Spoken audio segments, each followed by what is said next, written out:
तो सबसे पहले दोस्तों सभी को नमस्कार। आपके अपने टेल्स ऑफ लिटरेचर चैनल पे ये मेरा पहला वीडियो है जिसमें मैं आप लोगों को इंपॉर्टेंट क्वेश्चंस की सीरीज कराऊंगा। आप लोगों के लिए मार्केट में जितने भी टेस्ट सीरीज हैं आइदर वो पेड हों या फ्री हों, मैं आपके लिए चुनकर मोस्ट एक्सपेक्टेड क्वेश्चन जो आपके एग्ज़ाम के लिए यानी आपकी यूपी टीजीटी पीजीटी एग्ज़ाम के लिए बहुत ही इंपॉर्टेंट है वो इस चैनल के माध्यम से आप तक पहुंचाऊंगा। वो आपका एग्ज़ाम यानी कि यूपी टीजीटी पीजीटी अगस्त सितंबर तक होने के पूरे चांसेस हैं और आपके पास यही सही मौका है, आप अपनी तैयारी अच्छी कर सकते हैं। और तैयारी अच्छी करने का सही तरीका आपको क्वेश्चंस लगा कर ही करना चाहिए ताकि आपको पता चले आपने जो पढ़ा है वह कितना सही पढ़ा है या केवल आपके टीचर ने ऊपर ऊपर से पढ़ा दिया है। तो चलिए शुरू करते हैं। पहली बात, आप लोगों को कोई भी टेस्ट सीरीज खरीदने की ज़रूरत नहीं पड़ेगी अगर आप ये चैनल जो मैंने शुरू किया है उसको सब्सक्राइब कर लेते हैं तो चलिए शुरू करते हैं आज का पहला question. What is a lyric? Lyric क्या है? A lyric is a short poem composed for singing. A lyric is a long poem composed for singing. A lyric is a objective form of poetry. A lyric contains impersonal theme. तो इसका सही option देखते हैं। Option number A, a lyric is a short poem composed for singing. Lyric एक short poem होती है, ज़्यादा से ज़्यादा 50 से 60 लाइन। तो इसका हम लोग एक्सप्लेनेशन देखते हैं। लिरिक एक शॉर्ट पोएम है। Greek origin use to be sung by accompaniment of lyre. इसका ऑरिजिन ग्रीक में है। ये क्वेश्चन एक बार आ चुका है आपके टीचिंग एग्जाम में। ये पर्सनल होता है थीम में। इसमें सिंगल स्पीकर होते, एक ही व्यक्ति होता है जो गाना गाता है और ये एक लायर नामक एक म्यूजिकल इंस्ट्रूमेंट से गाना गाते हैं। और ये the greatest period of lyric in English literature was the romantic period. ये 2016 यूपी टीजीटी का क्वेश्चन भी है कि लिरिक जो है सबसे ज़्यादा फेमस कब हुआ था। ये था रोमांटिक एज में। एलिजाबेथन एज में लिरिक का नंबर सेकंड था, लेकिन रोमांटिक आते आते ये फर्स्ट पर आ गया। सबसे ज़्यादा लिरिक जो लिखा गया था वो रोमांटिक एज में लिखा गया था। तो चलिए अगले क्वेश्चन में चलते हैं। क्वेश्चन नंबर सेकंड पे। Question number second, what is the theatre of absurd? ये थिएटर ऑफ एब्सर्ड क्या है? दोस्तों ये लिटरेरी टर्म्स आपके लिए बहुत ही इंपॉर्टेंट हैं। तो चलिए ऑप्शन देखते हैं। Cut off from his religious, metaphysical and transcendental roots, man is lost, all his actions become senseless, absurd, useless. B, related to religious, metaphysical and transcendental roots. C, a theater in which there is certain plot or theme. Option D, a form of drama in which there is unity of place, time and action. तो इसका सही option क्या है? Option number A, cut off from his religious, metaphysical and transcendental roots, man is lost, all his actions become senseless, absurd, useless. तो देखते हैं theatre of absurd क्या है, इसका explanation. Theatre of absurd, the theatre of absurd was a literary and dramatic movement that sprang during 1940s to 1989. Theatre of absurd जो है world war second के बाद बेसिकली शुरू हुआ था, जो कि 1949 से शुरू हुआ था, 1989 तक चला था। अब इसका मतलब क्या होता है? एब्सर्ड का मतलब सभी जानते होंगे, जैसे कि एब्सर्ड का मतलब होता है विचित्र। थिएटर ऑफ एब्सर्ड टर्म किसने दिया था? मार्टिन एस्लिन ने दिया था। This term was coined by Martin Esslin. ये इंपॉर्टेंट है, मार्टिन एस्लिन ने ये टर्म दिया था, लेकिन जितने भी राइटर्स थे जो थिएटर ऑफ एब्सर्ड में प्लेज लिखा करते थे वो एक फ्रेंच फिलोसफर एल्बर्ट कॉमस को फॉलो किया करते थे, जिन्होंने एक एस्से लिखा था द मिथ ऑफ सिसिफस, जिसमें उन्होंने एब्सर्ड की डेफिनेशन दी थी। मार्टिन एस्लिन ये टर्म कॉइन करके ये बताया कि कोई सा भी ऐसा प्ले जिसमें आदमी को बेसिकली पागल दिखाया गया हो, उसका कोई ठिकाना ना हो, उसके सर पैर का कुछ पता ना हो, वो घबराया हुआ सा हो, धार्मिक एकदम ना हो, फिजिकली बीमार हो, मानसिक स्थिति सही ना हो, वो थिएटर ऑफ एब्सर्ड में आता है। इस प्ले के अंतर्गत द बर्थडे पार्टी आप लोगों ने पढ़ा होगा। ये प्ले वैसे तो कॉमेडी ऑफ मिनेस में भी आता है। दोस्तों थिएटर ऑफ एब्सर्ड में इम्पॉर्टेंट क्या है कि इसमें theatre of absurd was coined by Martin Esslin. मैंने हाईलाइट कर दिया है, ये चीज़ें इंपॉर्टेंट है। वे सब किस फ्रेंच फिलोसफर को फॉलो करते थे? एल्बर्ट कॉमस को। ये मूवमेंट कब से शुरू हुआ? ड्यूरिंग 1940 से 1918 तक। तो अगला क्वेश्चन देखते हैं। Question number third, what is the black comedy और ब्लैक ह्यूमर? ऑप्शन देखते हैं। A, it is a kind of play which is based on reality and reason. Option B, it is a kind of play which shows blackness in the life of protagonist. Option C, baleful, native or inept characters in a fantastic or nightmarish modern world play out their roles in what Ionesco called a tragic farce, in which the events are often simultaneously comic, horrifying and absurd. Option D, a play which deals the theme of comic or humor absurdly. तो इसका सही option देखते हैं। Option number C, ये what is black comedy? Black comedy is a baleful, native और inept characters in a fantastic और nightmarish modern world play out their roles in what Ionesco called a tragic farce, in which the events are often simultaneously comic, horrifying and absurd. इसका explanation देख लेते हैं। Black comedy ऐसी comedy जो बहुत ही दुखद, बेलफुल होती है, ऑडियंस को हंसाने के लिए बिल्कुल नहीं होती। इसमें बहुत ही डरावनी दुनिया दिखाई जाती है। ये ट्रेजिक फार्स होता है। फार्स का मतलब होता है पेट पकड़ पकड़ कर हंसना, मगर इसमें हंसी नहीं आती किसी को, क्योंकि ये ट्रेजिक फार्स है। ऑडियंस को पता है यहाँ जो हो रहा है स्टेज पर, उन चीज़ों पर हंसी नहीं आती, क्योंकि वो इवेंट जो होते हैं वो बहुत ही डरावने होते हैं। जैसे ब्लैक कॉमेडी का मैं एक एग्जांपल देता हूँ। एक लड़की थी, बहुत ही मोटी थी, वो अपने कॉलेज में पढ़ती थी। उसकी सहेलियाँ, उसके दोस्त बहुत ही मजाक उड़ाया करते थे। तो उस लड़की ने जो है आत्महत्या कर लिया। उसके पिता ने आकर बदला लिया। उसके पेरेंट्स ने आकर उस लड़की के दोस्तों को किडनैप करके उन लोगों को वैसा ही खाना खिलाते थे जो कि लिपोसक्शन यानी चर्बी वाला खाना खिलाता था उसका फादर। और वो सब सहेलियां मोटी होने लग गई, फैट गेन करने लग गई।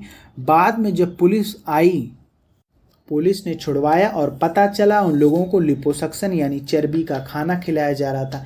एकदम डरावना सा प्ले है। यह एग्जाम्पल एकदम ब्लैक कॉमेडी का है। आप बिल्कुल नहीं कह सकते कि उन लोगों ने गलत किया, मगर ये बहुत ही डरावनी सी चीज़ है। That is black comedy. तो चलिए अगले क्वेश्चन पे चलते हैं। अगला question, choose the correct spelling. इसमें 2 ऑप्शन सही हैं।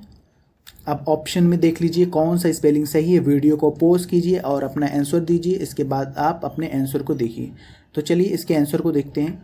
इसका आंसर ए और बी दोनों सही है, क्योंकि ऊपर ए जो है ये है ब्रिटिश इंग्लिश, ब्रिटिश स्पेलिंग है, और बी जो है अमेरिकन स्पेलिंग है। तो दोनों both are right, A and B option. अगले क्वेश्चन पे चलते हैं, क्वेश्चन नंबर 5 पे। Choose the correct spelling. इसमें एक स्पेलिंग सही है, आप वो चूज़ कीजिए, वीडियो को पॉज कीजिए, अपने आंसर को दीजिए, फिर उसके बाद आंसर देखिए। तो चलिए इसका हम लोग करेक्ट ऑप्शन देखते हैं। Correct option is B. B जो है जिसमें DIA नहीं रहेगा, DIARRHOEA, डायरिया। डायरिया एक बीमारी। अगला क्वेश्चन देखते हैं, क्वेश्चन नंबर 6। अ फिल्म और movie that is based on a particular persons life. एक ऐसी फिल्म या मूवी जो किसी पर्सन की लाइफ के ऊपर आधारित हो। तो इसका सही ऑप्शन है बायोपिक। बायोपिक जैसे MS धोनी की मूवी अभी बनी हुई है, वो एक बायोपिक है। अ फिल्म और movie that is based on a particular persons life. Documentary क्या होती है? Documentary a movie with facts, जो एक सच्ची घटना पर आधारित होती है उसे डॉक्यूमेंट्री कहते हैं। Memoir in which a person talks about the incident और पीपल। मेमोयर यानी कि संस्मरण, व्यक्ति उन घटनाओं, व्यक्तियों के बारे में बताता है जिनसे वो मिला होता है। ब्लॉकबस्टर यानी कि हिट मूवी जैसे कि बाहुबली। अगला क्वेश्चन देखते हैं, क्वेश्चन नंबर 7। अ क्रिटिकल जज of any art and craft. कला के पारखी को क्या कहते हैं? Option A expertise, artisan, C government, D connoisseur. इसका सही ऑप्शन देखते हैं। तो इसका सही ऑप्शन है ऑप्शन नंबर डी। कला के पारखी को हम लोग कॉनॉइजर कहते हैं। दोस्तों इसकी स्पेलिंग बार बार एग्जाम में पूछी जाती है, आप लोग इसकी स्पेलिंग को ध्यान से देख लीजिए।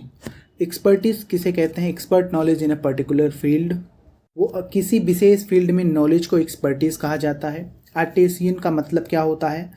Water that flows naturally underground to the surface. ये एक जियोग्राफिकल टर्म है।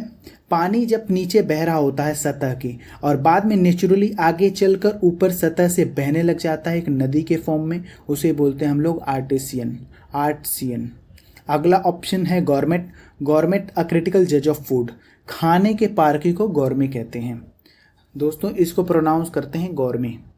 अगला क्वेश्चन देखते हैं, question number 8, someone who pursues a study और sport as a pass time.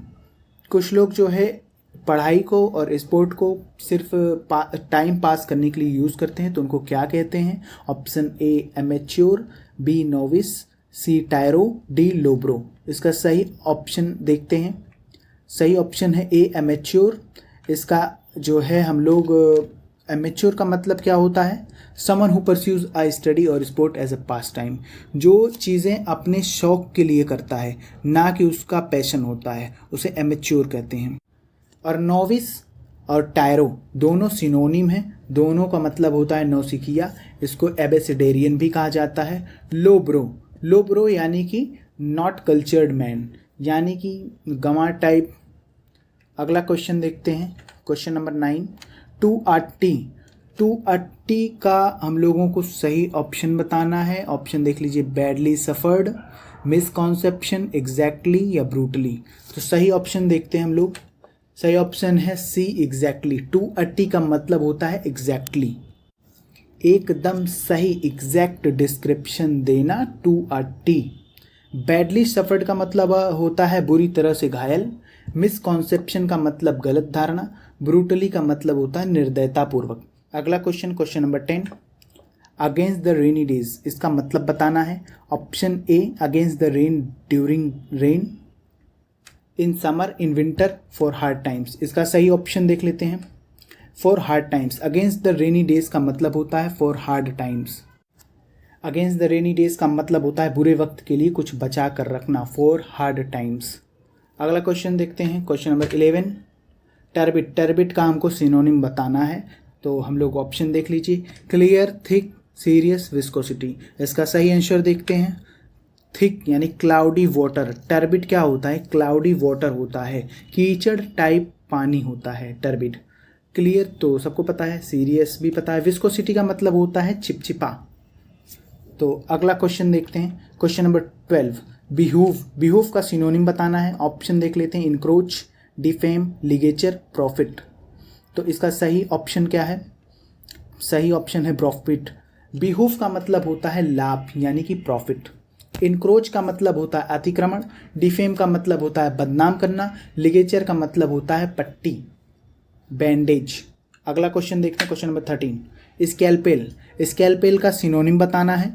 Scalpel क्या है? Option knife, B Excel, C Payas, D lift up.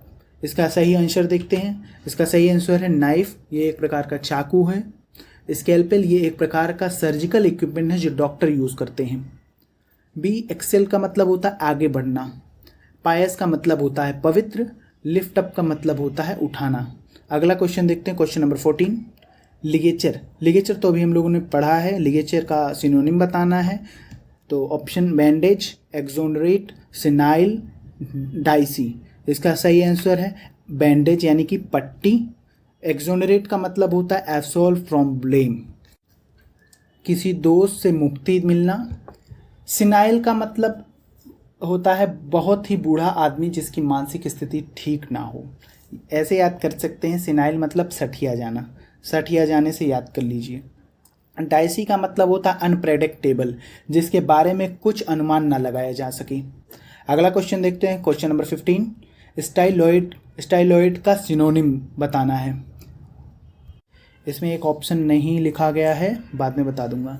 Option A stylish, B slender, C credulous. स्टॉयलाइट का अब हम लोग सही ऑप्शन देखते हैं। Option B slender. स्लेंडर यानी बहुत पतला। स्टॉयलाइट का मतलब होता है बहुत ही पतला, पतला सा। तो स्टाइलिश का मतलब होता है उर्फी जावेद, और सिलेंडर का मतलब होता है पतला। क्रेड्यूलस का मतलब होता है गलीबल। गलीबत किसी भी बात में, किसी की बातों में आसानी से आ जाना, उसको बोलते हैं गलीबल यानी क्रेड्यूलस।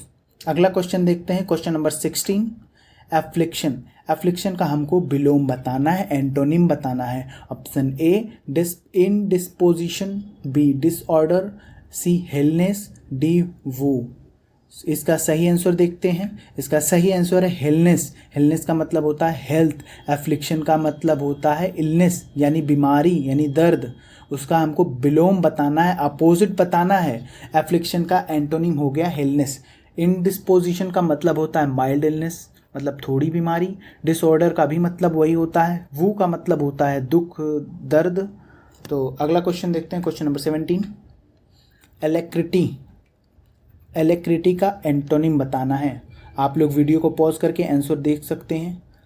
और फिर अब हम लोग देखते हैं option. Reluctance, quiescent, briskness, D base. इसका सही ऑप्शन क्या है? रिलक्टेंस। एलेक्रिटी का मतलब होता है तत्परता, रेडीनेस टू डू समथिंग। अब इसका एंटोनिम बताना है। रिलक्टेंस मतलब नॉट रेडी टू डू, मतलब देरी करना। क्वेसेंट का मतलब होता है इन अ पीरियड ऑफ इनएक्टिविटी यानी कि शिथिल। ब्रिस्कनेस का मतलब होता है स्विफ्टनेस, स्विफ्टनेस का मतलब होता है तेजी। D base, reduced in quality यानी कि अपमान करना। अगला क्वेश्चन देखते हैं, क्वेश्चन नंबर 18। एल्ट्रुइस्टिक, एल्ट्रुइस्टिक का एंटोनिम बताना है। इसका ऑप्शन चैरिटेबल, बी स्ट्यूपफैक्शंस, सी निगैडली, डी डिस्टेंट। इसका सही ऑप्शन क्या है? ऑप्शन नंबर सी निगैडली। निगैडली मतलब कंजूस।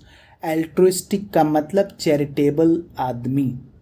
और स्ट्यूपफैक्शंस का मतलब होता है अमेजमेंट, जैसे कि चौंक जाना। स्ट्यूपफैक्शंस मतलब चौंक जाना। डिस्टेंट मतलब दूरी। चैरिटेबल मतलब चैरिटेबल, चैरिटी करने वाला, मतलब वही दान पुण्य करने वाला। अगला क्वेश्चन देखते हैं, क्वेश्चन नंबर 19। एमिएबल, एमिएबल का एंटोनिम बताना है। इसका ऑप्शन कॉम्प्लेसेंट, सेरेफ, एक्रीमोन, इंडोलेंट। इसका सही ऑप्शन क्या है? इसका सही ऑप्शन है एक्रीमोन। एमिएबल का मतलब होता है फ्रेंडली नेचर, दोस्ताना व्यवहार। अब हम लोगों को इसका विलोम बताना है। एक्रीमोन मतलब बिटर टेम्परामेंट। बिटर टेम्परामेंट मतलब जहरीला आदमी, बेकार स्वभाव वाला। और कॉम्प्लेसेंट मतलब रेडी टू प्लीज़ एवरीवन, सबको खुश करता रहे, उसके लिए तत्पर रहे, कॉम्प्लेसेंट। सेरेफ का मतलब होता है एंजेलिक मतलब फरिश्ते। इंडोलेंट मतलब इनएक्टिव, शिथिल। अगला क्वेश्चन देखते हैं, question number 20।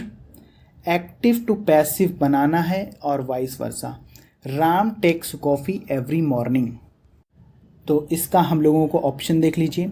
Coffee was taken by Ram, coffee is taking, coffee is being taking. अगला देखते हैं हम लोग इसका सही ऑप्शन। ऑप्शन बी सही है। क्यों सही है? क्योंकि ये सेंटेंस दिया हुआ है प्रेजेंट इंडेफिनिट में, क्योंकि every morning, Ram takes coffee every morning. तो प्रेजेंट इंडेफिनिट का हम लोग जब पैसिव बनाते हैं तो हम लोग लगा देते हैं इज़, और थर्ड फॉर्म वर्ब की थर्ड फॉर्म लगा देंगे, बाय लगा देंगे, और एवरी मॉर्निंग वैसा का वैसा ही हो जाएगा। और ऑब्जेक्ट जो होगा एक्टिव का वो पैसिव का सब्जेक्ट बन जाएगा, और जो एक्टिव का सब्जेक्ट होगा वो पैसिव का ऑब्जेक्ट बन जाएगा। तो सही ऑप्शन हो गया B, coffee is taking by Ram every morning.